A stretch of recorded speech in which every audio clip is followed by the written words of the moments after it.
Let's talk about a virtue we all tend to praise, purity. But what if it isn't always a virtue? What if, for some, it's actually a weakness in disguise? We're about to dive into a really powerful parable from Zarathustra that just flips the whole idea of chastity on its head. This isn't about some simple right or wrong. It's a deep look into the hidden reasons behind what we call good. So Zarathustra kicks things off with this haunting image, and it really sets the stage for everything else. It's all about perspective, right? Some people walk through life, and when they see its greatest passions, the roses, the fires, they're so full of fear that all they can see is the potential for pain, the thorn or the burn. Their whole moral compass is built around avoiding life, not embracing it. And this fear, well, it leads to a huge misunderstanding. These folks wear chastity like it's a shield, not to reach for some higher purpose, but to literally hide from life itself, to hide from the sun.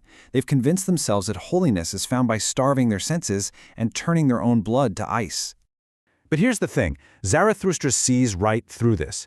He looks them in the eye and sees the flickering shadows of the very demons they swear they've conquered. This so-called purity is often just a mask, a mask hiding a deep, frustrated hunger for the very life they pretend to reject. So that brings us to the core question of this whole parable. Is chastity a virtue or is it a vice? Zarathustra says it can be either one. It all depends on where it comes from. It's like a fork in the road for the spirit. So on one path, you've got chastity as a holy yay. It's a choice, a freely chosen piece that lets a person focus on something higher, to, as he puts it, hear the music of the spheres. But then there's the other path, and on that path, it's a bitter no. It's a resentful, angry rejection of life that comes from a body that basically hates itself. And to make this even clearer, he uses this amazing visual. Think of two kinds of silence. Is the silence of this chastity like a deep, clear well, just teeming with life and depth? Or is it the silence of a stagnant swamp, a place of rot and decay, where everything has been choked out? They might look quiet on the surface, but underneath, they're worlds apart. Okay, now Zarathustra really sharpens his knives. He goes after a kind of virtue that isn't virtue at all. It's something else entirely, just dressed up to look good. He calls it the impotent virtue. He just puts the question right out there, forcing us to think about a really challenging idea. Could it be that for some people, this thing we praise so much is actually just foolishness, a form of self-deception? See, Zarathustra argues there's zero merit, none, in restraint that just comes from weakness. It's all too easy to not be able to do something and call it restraint. It's very convenient to have no passion and call it pure reason.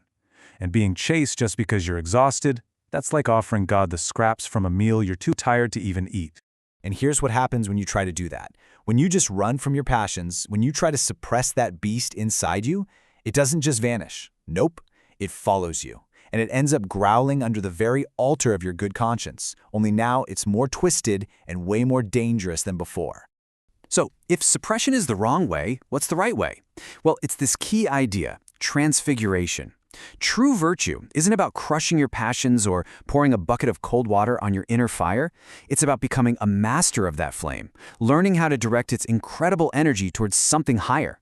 And achieving this kind of mastery leads to Zarathustra's ideal state of being. It's about developing a spirit that's so strong, so vast, that it can deal with the world without ever fearing being corrupted by it. A spirit like the sea. I mean, what a powerful way to put it. On the one hand, you have this sensitive, fragile soul. It looks for chastity like a beggar looks for a coat, just something to hide in, to stop shivering from the coldness of the world. But then you have the strong spirit, which is like the sea. It's so vast and so deep that you can pour all the world's filth into it, and it stays pure. And how does the sea do this? It's the salt, right? Its purity comes from an inner quality, an inherent strength that cleanses everything. And that's the whole point. True purity isn't about avoiding dirty things. It's about having the internal power to transform them. This really brings the whole argument home. In Zarathustra's eyes, real chastity isn't an act of weakness or running away. True chastity is the ultimate power move. It's a choice made only by someone who has a powerful inner fire and, more importantly, has the skill to direct it. Finally, the traveler in our parable reaches this state of enlightenment, a new understanding that Zarathustra calls the Great Noon. As he watches these monks of the hollow gaze, it all clicks. He finally understands. He sees that their brand of chastity isn't a virtue. It's revenge. It's the spirit getting back at the body for having senses that were too wild, too powerful for it to control. It's a virtue born from failure, not from strength. So what is this path of the great noon? It's a path of harmony. You don't suppress your passions. You don't blindly worship them either. Instead, you see them for what they are, an incredible source of energy, fuel that you harness for the great climb of becoming who you're meant to be. And here we have it, Zarathustra's final profound piece of advice. This is the ultimate takeaway. The goal isn't to run away from life just to call yourself pure. The goal is for your purity to become your compass, the absolute clarity of a spirit that finally knows where it's going and uses all of its power to get there. And so, we're left with this question.